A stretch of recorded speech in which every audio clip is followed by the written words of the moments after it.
بياني للرأي العام العالمي إن الاحتلال التركي يفرض عزلا مشددا وعقوبات إضافية بحق القائد عبد الله أوجلان. لقد أصبحت اليوم الحرية الجسدية للقائد أوجلان بالنسبة للشعب الكردي وحل القضية الكردية شرطا أساسيا. يتزايد مع مرور الوقت مستوى العزلة المفروضة على القائد الشعب الكردي عبد الله أوجلان، ومهما أرادوا من خلال هذه العزلة والضغوط كسر المقاومة وثقة القائد أوجلان فإن تلك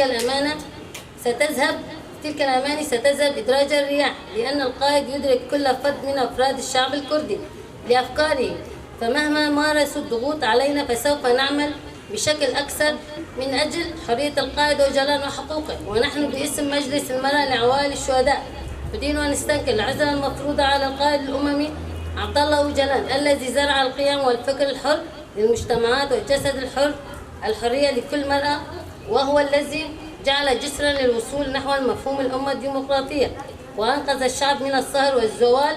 ونقول الاحتلال التركي الذي يريد إمحاء الشعوب، ونناشد جميع منظمات حقوق الإنسان والقانون الدولي بأن السكوت والصمت عن جرائم الدولة التركية وتدخلها واحتلالها واستعمالها للأسلحة الكيماوية يزيد من حالة عدم الاستقرار في المنطقة.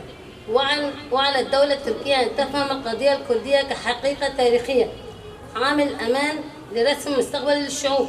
ومرة ثانية نعاهد القائد بأننا باقين على فكره ونهجه ونهج الشهداء، نسير على دربك وفكرك وفلسفتك أيها القائد بروح المقاومة. سنقوي عزيمتنا وبالإصرار سننتصر ونصل إلى هدفنا حتى حرية القائد عبد الله أوجلان. شهید نامره به سروق جیان نابه، به سروق جیان نابه به سروق جیان نابه، به سروق